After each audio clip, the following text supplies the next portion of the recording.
Assalamualaikum warahmatullahi wabarakatuh. Selamat siang Pak Aldi. Di sini saya Wahyu Yanwariski dari kelas IoT 320 akan memaparkan hasil use case project saya yang berjudul implementasi IoT pada pertumbuhan tanaman anggrek. Di sini anggota kelompoknya saya sendiri karena pada saat pertemuan ke-17 saya tidak bisa hadir dan saya hanya menonton dari video rekaman ulang di YouTube.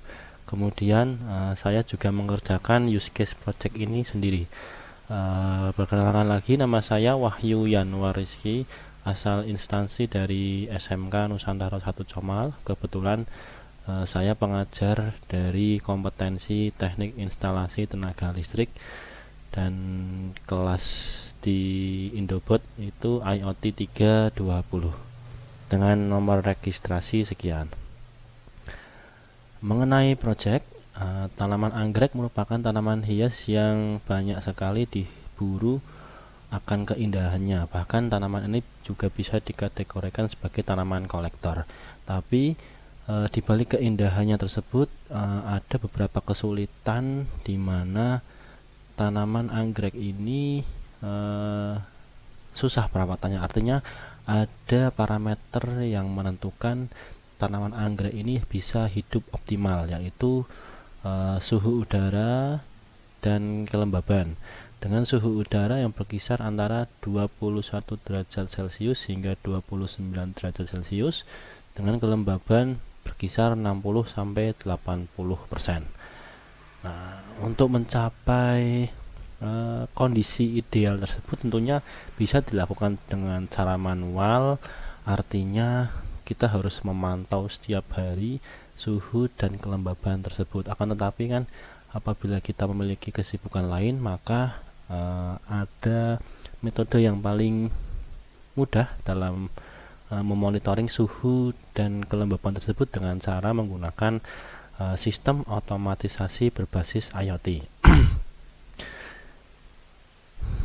Nah, tujuan dan manfaat dari penerapan IoT di pertumbuhan tanaman anggrek ini, yang pertama, untuk mengetahui sistem monitoring suhu dan kelembaban tanaman anggrek. Yang kedua, untuk mengetahui sistem kendali suhu dan kelembaban tanaman anggrek. Manfaatnya yaitu memberi manfaat bagi pemeliharaan tanaman anggrek agar mampu merawat tanaman anggrek secara optimal. Yang kedua, mampu mengendalikan pertumbuhan tanaman anggrek agar bisa tumbuh secara optimal. Nah, alat dan bahan yang dibutuhkan dalam kondisi real dan kondisi wakwi. Dalam kondisi real, yang dibutuhkan yaitu ESP32, kemudian ThinkSpot, soil moisture sensor, kemudian ada sensor suhu LM35DZ, kemudian ada pompa air akuarium, ada relay DPDT LCD 16x2, tentunya ini untuk monitor di lapangan. Kemudian ada kipas dan lampu penghangat. Untuk kondisi di wakwi, ada ESP32, ThinkSpot, sensor DHT22, motor servo. Nah, sensor DHT22 ini untuk pengganti dari soil moisture sensor dan sensor suhu LM35DZ. Kemudian untuk motor servonya ini ada dua, untuk pompa air dan kipas. Kemudian ada LCD 16x2 dan lampu penghangat. Lampu penghangatnya ini nanti digantikan oleh LED. Selanjutnya mengenai di sistem diagram, ada diagram blok, sistem kontrol, dan sistem monitoring. Kemudian juga ada diagram alir seperti ini yang nantinya akan menjadi beberapa skenario dalam simulasi dari wakwinya dengan ThinkSpot. Kemudian ini rangkaian di wakwi. Motor servo ada dua, yang sebelah kiri itu atau yang sebelah dekat dengan LED itu merupakan kipas, dan yang di sebelah kanan itu untuk pompa air. LED ini untuk lampu penghangat, LCD di sini untuk monitoring di lapangan mengenai suhu dan kelembaban. Kemudian ada ESP32 serta ada sensor DHT22. Kemudian untuk sistem kerjanya, karena tadi suhu optimalnya itu 21 hingga 29 dan kelembabannya 60 sampai 80%, maka ada 9 skenario yang akan terjadi pada simulasi ini. Yang pertama, apabila suhu kurang dari 21 tetapi kelembaban optimal, maka heater akan menyala. Untuk skenario 2, suhu lebih dari 29, kelembaban optimal, maka kipas menyala, dan begitu pula sebaliknya dan seterusnya hingga kondisi suhu optimal, kelembaban optimal, maka aktuator tidak ada yang menyala, artinya optimal.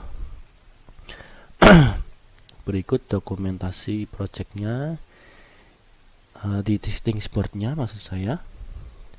Di sini untuk memonitor suhu, memonitor kelembaban, dan ada monitor aktuator. Kemudian ada Google Maps sebagai penanda lokasi dari anggreknya tersebut. Berikut merupakan screenshot dari walkway-nya. Sebelah kiri atas ada link yang bisa diakses untuk membuka simulasi yang saya kerjakan di walkway. Berikut skenario uji cobanya. Untuk skenario satunya, ketika suhu di bawah 21 derajat Celcius dan kelembabannya itu optimal, maka yang menyala adalah heater atau lampu atau LED untuk memanaskan atau menghangatkan anggrek agar optimal. Kemudian mengenai skenario 2, ketika suhu lebih dari 29 derajat Celcius tetapi kelembaban tetap optimal, maka yang menyala adalah kipas. Kipasnya menyala dengan diwakili oleh servo, menyala sebesar 90 derajat Celcius. Kesimpulannya, simulasi project ini berjalan dengan baik untuk menjaga stabilnya parameter sehingga tanaman anggrek dapat optimal, seperti itu. Kemudian kita beralih ke simulasi walkway-nya. Nah, berikut merupakan simulasi rangkaian dari walkway-nya. Ini ada codingnya di sebelah sini. Yang sebelah kiri ini servo untuk kipas, artinya perwakilan dari kipas. Dan sebelah kanan ini untuk pompa air. Ini untuk heater dan ini untuk sensornya DHT22. Kemudian kalau di sebelah coding ini ada label yang diinstal. Kemudian ada token, ThinkSport servernya menggunakan thinksport.cloud. Dan karena tadi skenario-nya ada 9, maka saya sini memakai percabangan if else if sebanyak 9 skenario. Untuk ThinkSport-nya seperti ini. Device groupnya saya buat untuk monitoring perawatan tanaman anggrek. Kemudian untuk device-nya pot anggrek. Untuk dashboardnya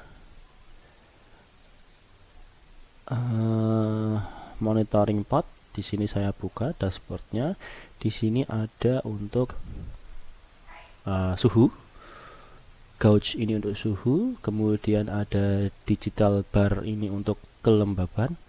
Di sini aktuator, nanti jadi data dari aktivitas aktuatornya akan terhitung sesuai waktu, akan tampil sesuai waktunya. Ada heater, kipas, dan pompa air, yang mana apabila kipas, heater, pompa air ini menyala, maka akan ada tulisan on ataupun off. Dan kemudian di sini saya tambahkan Google Maps di mana ini untuk mengetahui letak dari pot anggreknya tersebut. Sekarang kita bisa simulasikan di Walkway dengan apa yang terjadi di ThinkSport.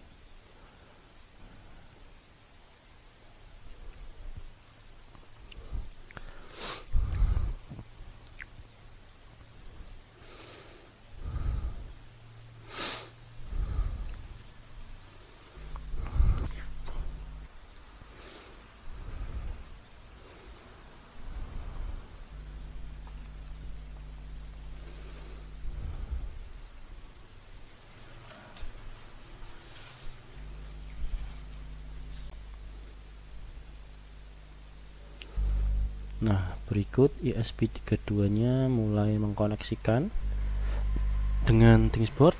Nah, sudah ThinkSport. Nah, di sini saya akan mensimulasikan mengenai skenario 1, di mana suhunya di sini 9,5 atau di bawah 21 derajat Celcius dengan kelembaban optimal, artinya dia berada 60 sampai 80. Di ThinkSport-nya di sini mengenai suhu 15, kemudian kelembabannya masih 71 sama. Nah, di sini aktivitas dari aktuatornya. Di sini LED-nya ini menyala atau heaternya menyala atau pemanasnya menyala. Di sini tertulis on, kemudian kipasnya off, kondisi kipas off, kemudian kondisi pompa air off. Di sini juga off. Ini juga sama, latitude longitude, kemudian suhunya mengikuti apa yang di Walkway dan kelembabannya juga. Kemudian apabila skenario berubah, yaitu misal skenario 2 di mana suhunya berada di atas 29 derajat Celcius dengan kelembaban masih sama, maka di gauge suhunya ini 34 sama seperti di Walkway, kemudian kelembabannya masih sama. Nah, di aktuatornya yang tadinya heaternya on sekarang menjadi off, dan aktuatornya yang menyala adalah kipas. Yang kipas ini sebelah kiri ini menyala sebesar 90 derajat Celcius. Kemudian di Google Maps-nya suhu dan kelembabannya sama seperti di Walkway. Kemudian apabila misal kita presentasikan untuk skenario 6, misal skenario 6 di mana suhu lebih dari 29 derajat, kelembabannya kurang dari 60, kipas menyala, pompa menyala. Kelembabannya kurang dari 60. Nah, kipas menyala, kemudian pompa juga menyala. Nah, kipas menyala, pompa menyala. Di sini tertampil suhunya 34, kelembabannya 57, dan aktuatornya heaternya off, kipas on, pompa air on. Kemudian di Google Maps sama, suhunya 34, kelembaban 57. Begitu Pak Aldi kira-kira yang bisa saya sampaikan. Mohon koreksinya. Terima kasih. Wassalamualaikum warahmatullahi wabarakatuh.